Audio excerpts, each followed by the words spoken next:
Then Solomon sat on the Lord's throne as king. Solomon took his father's place.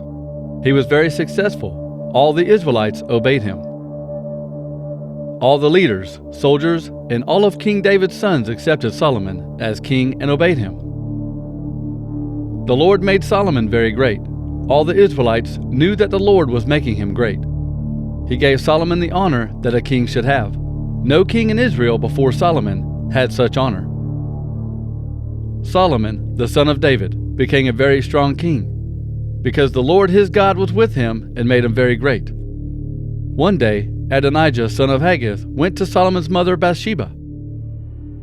She asked him, "Do you come in peace?" Adonijah answered, "Yes, this is a peaceful visit. I have something to ask you." Bathsheba said, "Then speak." Adonijah said, "You know that at one time the kingdom was mine. All the people of Israel wanted me to be their king. But things have changed, and now my brother is the king. The Lord chose him to be king. But now I have one thing to ask you. Please don't refuse me." Bathsheba answered, "What do you want?" Adonijah said, "I know that King Solomon will do whatever you ask, so please ask him to let me marry Abishag, the woman from Shunem." Then Bathsheba said, "Very well, I will speak to the king for you." So Bathsheba went to King Solomon to talk with him. When the king saw her, he stood up, bowed before her, and then sat back down. He told some servants to bring another throne for his mother, and she sat down at his right side. Bathsheba said to him, "I have one small thing to ask you. Please don't refuse me." The king answered, "Ask whatever you want, mother. I will not refuse you." So Bathsheba said, "Let your brother Adonijah marry Abishag, the woman from Shunem." King Solomon answered his mother, "Why are you asking me to give Abishag to Adonijah? Why don't you just ask me to give him the whole kingdom? After all, he is my older brother, and both Abiathar the priest and Joab support him." Then Solomon said, "By the Lord, I swear I'll make Adonijah pay for this with his life. The Lord made me king of Israel. He gave me the throne of my father David. The Lord kept his promise and gave the kingdom to me and my family. Now, as surely as the Lord lives, I swear Adonijah will die today." King Solomon gave the command to Benaiah, and Benaiah went out and killed Adonijah. Then King Solomon said to Abiathar the priest, "I should kill you, but I will let you go back to your home in Anathoth.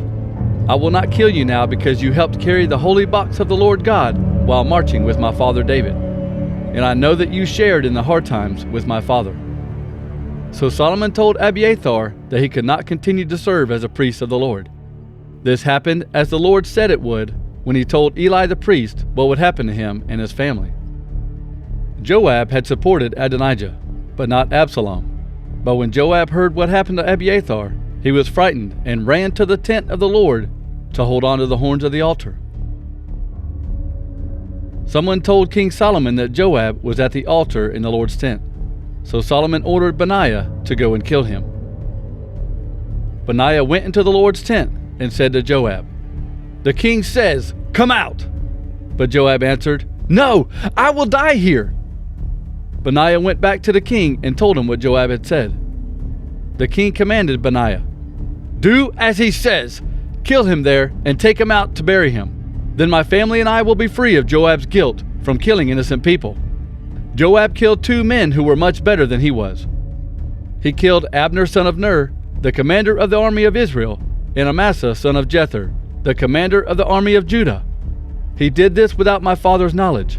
But now the Lord will punish Joab for the men he killed. He and his family will always be guilty for their deaths, but the Lord will bring peace to David, his descendants, his family of kings, and his kingdom forever."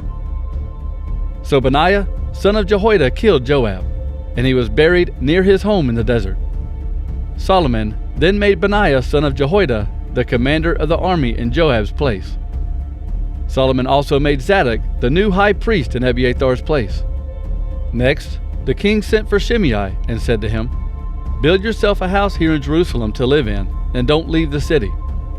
If you leave the city and go any further than Kidron Brook, you will be killed, and it will be your own fault."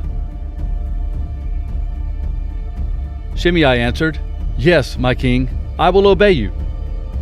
So Shimei lived in Jerusalem for a long time. But 3 years later, 2 of Shimei's slaves ran away. They went to King Achish of Gath, who was the son of Maacah. Shimei heard that his slaves were in Gath, so he saddled his donkey and went to King Achish at Gath to find them. He found them there and brought them back home.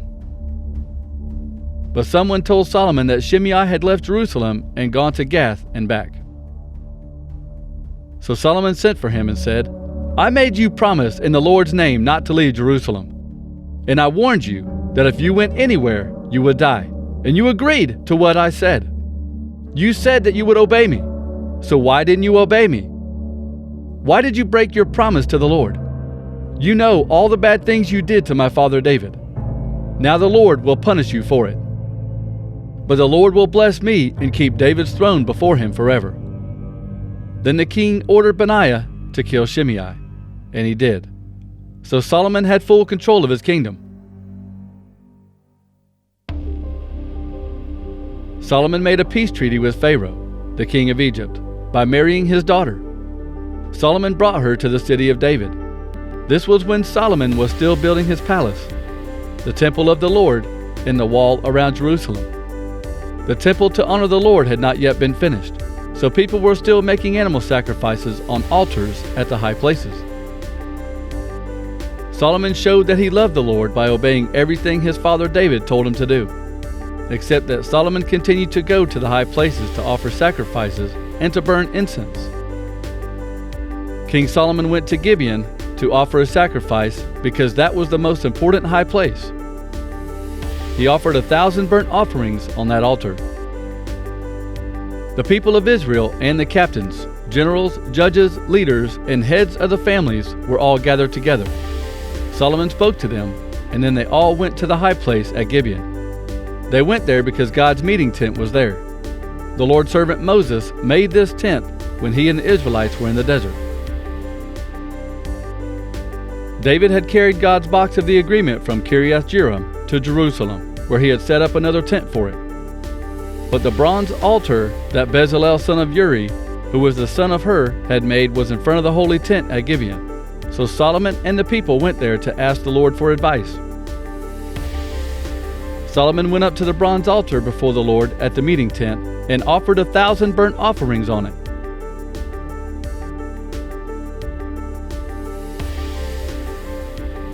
While Solomon was at Gibeon, the Lord came to him at night in a dream. God said, "Solomon, ask me what you want me to give you." Solomon answered, "You were very kind and loyal to your servant, my father David. He was faithful to you and lived a good, honest life. And you showed him the greatest kindness when you let his son take his place as king. Lord my God, you have made me the king in my father's place, but I am like a small child. I don't have the wisdom I need to do what I must do. I am your servant here among your chosen people. There are so many that they cannot be counted. So I ask you to give me the wisdom to rule and judge them well, and to help me know the difference between right and wrong. Without such great wisdom, it would be impossible to rule this great nation." The Lord was happy that Solomon asked for wisdom. So God said to him, "You did not ask for long life and riches for yourself. You did not ask for the death of your enemies. You asked for the wisdom to listen and make the right decisions. So I will give you what you asked for. I will make you wise and intelligent. I will make you wiser than anyone who ever lived or ever will live. And I will also give you what you did not ask for. You will have riches and honor all your life. There will be no other king in the world as great as you. And I will give you a long life if you follow me and obey my laws and commands, as your father David did."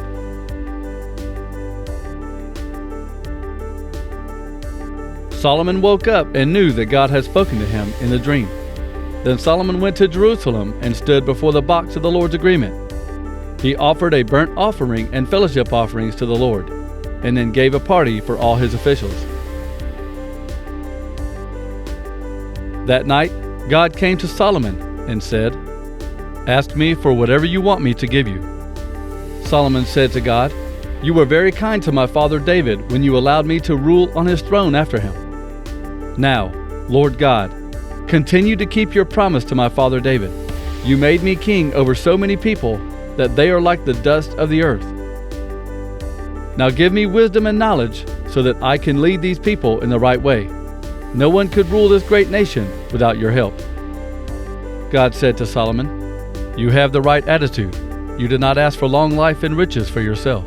You did not ask for the death of your enemies. You asked for the wisdom and knowledge so that you can make the right decisions.